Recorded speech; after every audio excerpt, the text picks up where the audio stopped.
Hi student, good morning. आज अपन नया chapter start करेंगे जिसका नाम है त्रिकोणमितीय फलन। क्या बोलते हैं? त्रिकोणमितीय फलन। इसको क्या बोलते हैं आखिर में? Trigonometric function. क्या बोलते हैं? Trigonometric function. ये त्रिकोणमिति के बारे में अपन 9-10 से भी पढ़ते आ रहे हैं। इसमें भी कुछ नया सा नहीं होगा, उसी टाइप का होगा। थोड़ा सा आपको डिटेल में और अपन बात करेंगे। त्रिकोणमितीय फलन हम देख चुके हैं। त्रिकोणमितीय फलन जैसे आपने देखा भी होगा, जैसे साइन थीटा होता है, क्या होता है, कॉस थीटा। 6 होते हैं अपने पास, टेन थीटा, कॉट थीटा, ये जानते हैं अपन, सेक थीटा, और फिर क्या होता है अपना कोसेक थीटा। ये 6 होते हैं, इन्हीं का बोलते हैं त्रिकोणमितीय फलन बोलते हैं। इसको क्या बोलते हैं? त्रिकोणमितीय फलन बोलेंगे। फलन हम अपन दूसरे चैप्टर में पढ़े हुए, सेकेंड चैप्टर में फलन क्या होता है देखा होगा। इसमें क्या होगा, थीटा का मान लोगे, थीटा का अलग अलग मान रखोगे और मान निकलता जाएगा, है ना।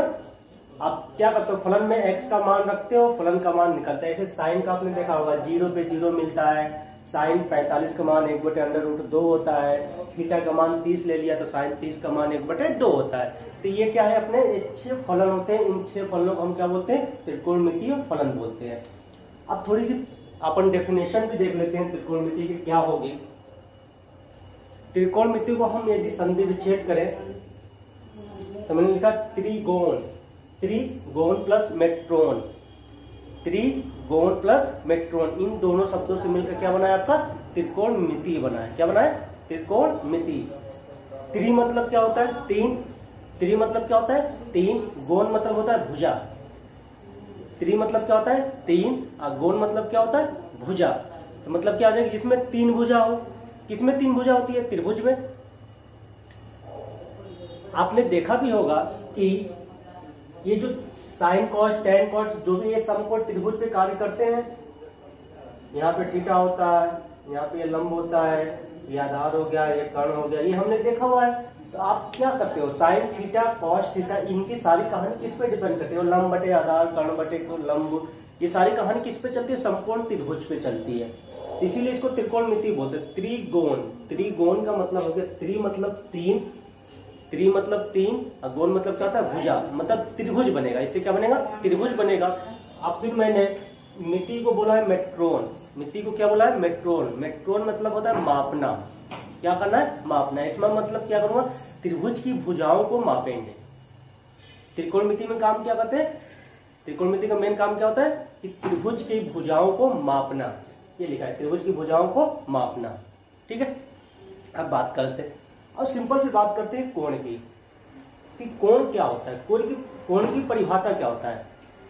ये तो हम जानते हैं कि ये एक मान लो है, एक है, इसके बीच में ये जो झुकाव आ रहा है इसी को हम क्या बोलते हैं? कोण। तो सिंपल से वही लिखा हुआ है कि मान लो इस कोई किरण है, किरण आपकी इस रूप में होती है, किरण में इस टाइप से बनता है। ठीक है, कोई एक किरण है, ऐसे समझो इसको, किरण समझो इसको। ठीक है, इस पर कोई एक स्थिर बिंदु है। क्या है? एक स्थिर बिंदु है। मैंने बोला हुआ उसमें लिखा हुआ है कि किसी किरण पर एक स्थिर बिंदु, ठीक है, स्थिर बिंदु होगा।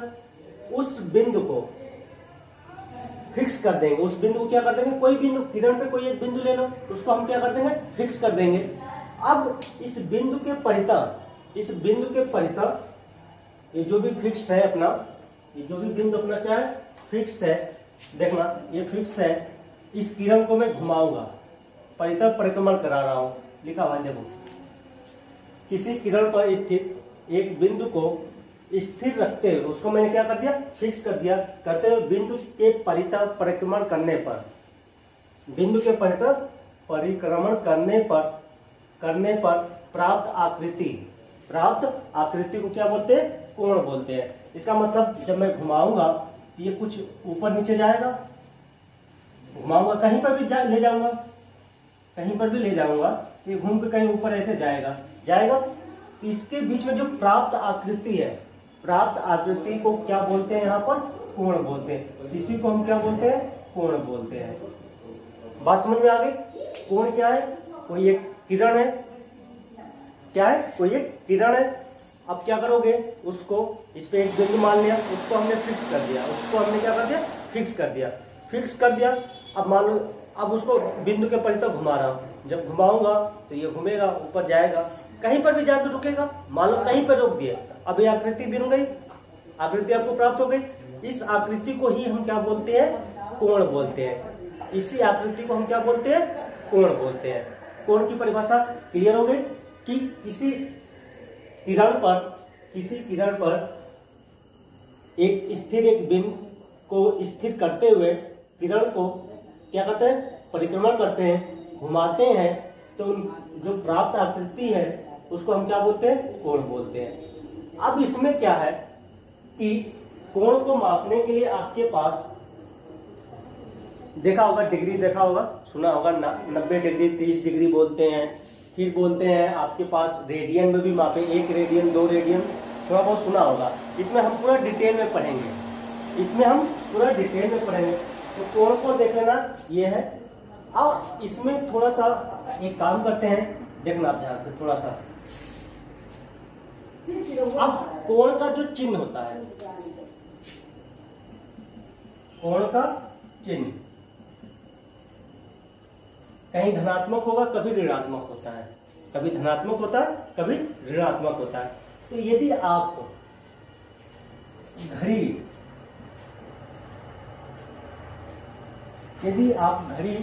की सुई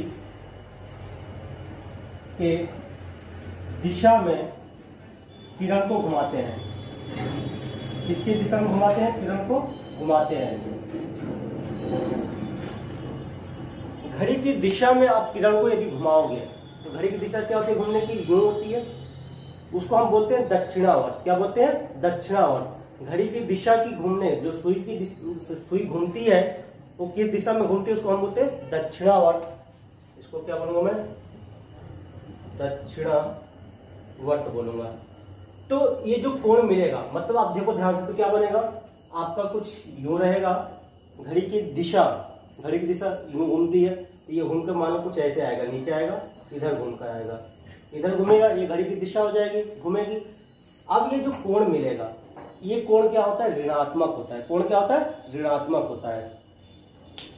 यहाँ पर आप ये देख लेना, दिशा जो उसका जो चिन्ह होता है, धनात्मक मिलता है और ऋणात्मक मिलता है। धनात्मक मिलता है और क्या मिलता है? ऋणात्मक। तो जब घड़ी की दिशा में यदि किरण को घुमा रहे हो, घड़ी की दिशा में किरण को घुमा रहे हो, तो जो कोण मिलता है, कोण ऋणात्मक होता है। दिमाग में बैठा लेना, ऋणात्मक होता है। अब यहाँ पे इसके बगल में मैं एक चित्र बना दे रहा हूं इसका। आपने यूं घुमा दिया, ऐसे घुमाया, ये घड़ी की दिशा है, तो ये जो कोण मिला है ये क्या मिलेगा आपको? निगेटिव मिलेगा, पॉजिटिव नहीं मिलेगा। बात समझ में आ गई? अब बात करते हैं, अब किरण को कोई जरूरी नहीं है कि आप घड़ी की विपरीत दिशा में घुमाओ। घड़ी की सुई के दिशा के विपरीत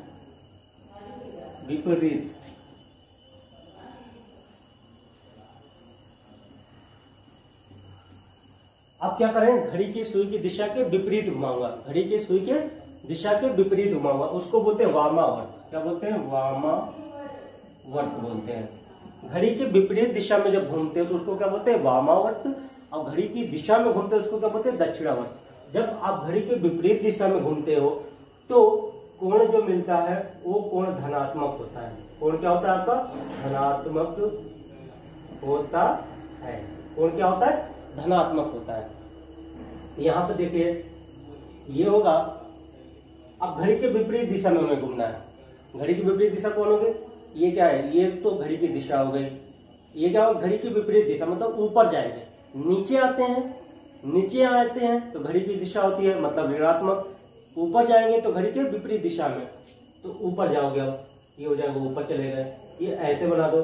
अब ये जो कोण मिला है ये क्या मिलेगा आपको? पॉजिटिव मिलेगा। ऐसे भी समझ सकते हो, इसको प्रारंभिक बोल सकते हो। क्या बोल सकते हैं? प्रारंभिक भुजा। प्रारंभिक भुजा नीचे है और अंतिम भुजा ऊपर है, तो क्लियर हो जाएगा।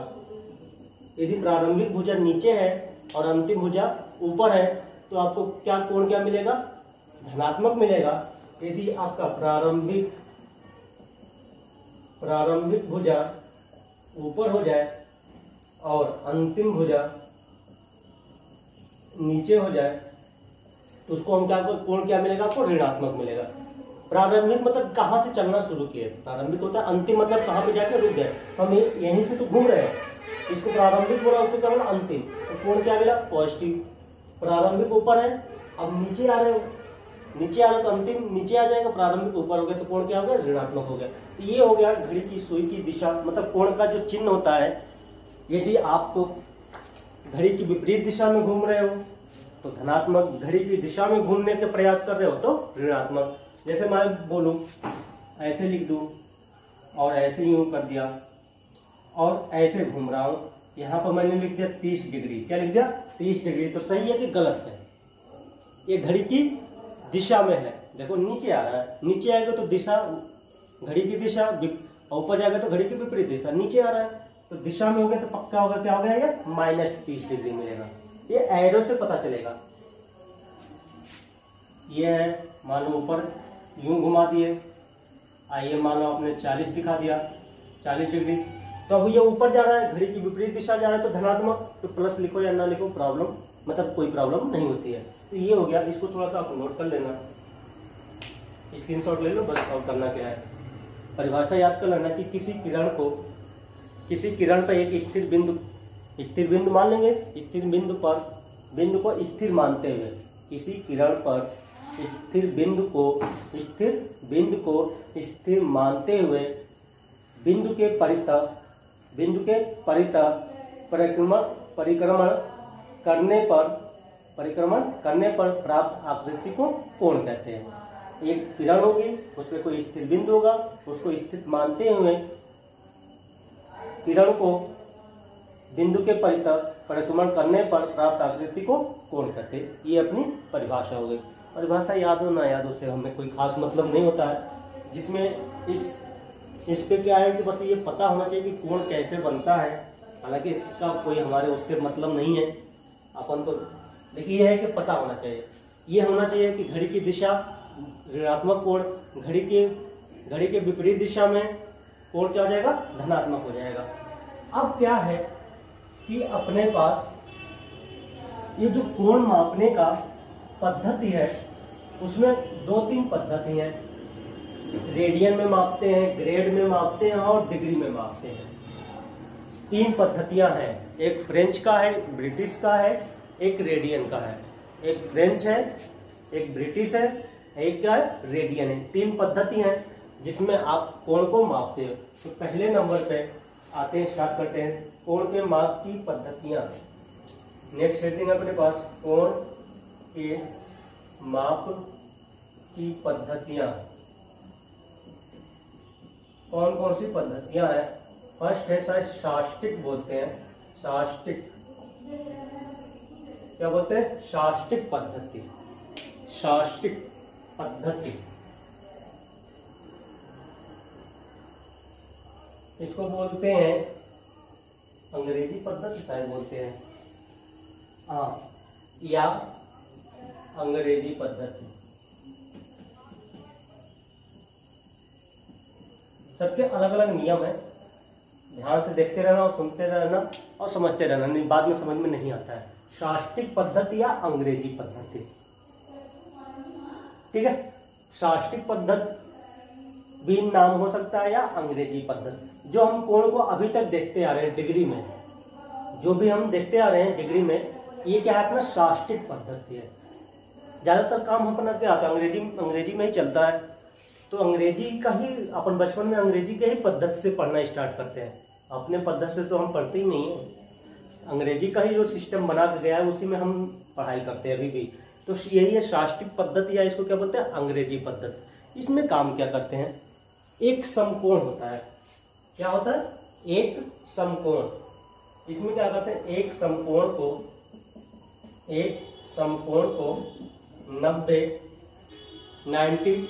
90 बराबर भागों में बांट देते हैं, बराबर भागों में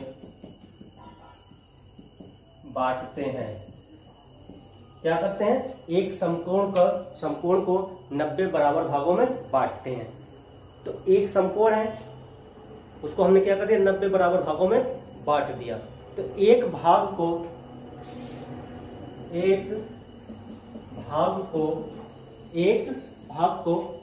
एक डिग्री बोलते हैं। एक भाग को एक डिग्री कहते हैं, इसको 1 डिग्री बोलते हैं। ऐसे सुना होगा, 1 डिग्री 2 डिग्री। तो बना कैसे है, एक समकोण था, एक समकोण को हमने क्या किया, 90 बराबर भागों में बांट दिया। 90 बराबर भागों में बांट दिया। बांटने पर एक भाग को हम क्या बोलते हैं, 1 डिग्री बोलते हैं। एक भाग को क्या बोलते हैं, 1 डिग्री बोलते हैं। और एक काम करते हैं, ये तो इसका एक काम खत्म हुआ। दूसरा काम है, 1 डिग्री को 60 बराबर भागों में बांटते हैं। अब क्या करते हैं, 1 डिग्री को 60 बराबर भागों में बांटते हैं। तो एक भाग को एक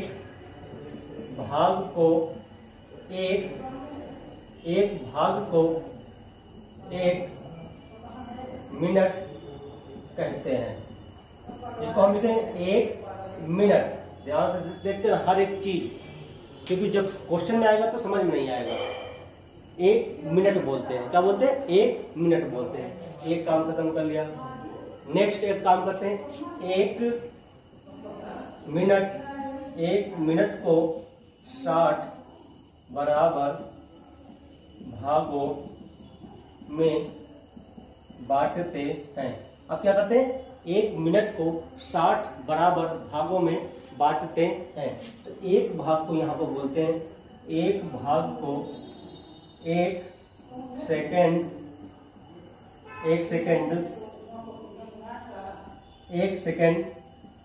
कहते हैं। मतलब एक इसमें डबल डैश लग जाएगा, 1 सेकेंड हो जाएगा। ये है पूरा इसका सिस्टम। तो मतलब क्या होगा, 1 डिग्री, जैसे आपके पास बोले कि एक समकोण बराबर कितना होता है, एक समकोण बराबर होगा आपका 90 डिग्री। क्योंकि एक समकोण हम क्या करते हैं, 90 बराबर भागों में बांटते हैं। तो एक भाग को क्या बोलते हैं, एक भाग को 1 डिग्री, तो 90 भाग है, तो एक साथ बोलूंगा तो उसको क्या बोलूंगा, 90 डिग्री बोलूंगा। इसको ऐसे लिखेंगे, 90 डिग्री बोलेंगे। 1 डिग्री को मैंने क्या बोला है अभी, 1 डिग्री को हमने 60 बराबर भागों में बांटा था। तो इसको क्या बोलेंगे, 60 मिनट बोलेंगे। क्या बोलेंगे, 60 मिनट। इसको ऐसे लिख सकता हूँ, 60 मिनट लिख सकता हूँ।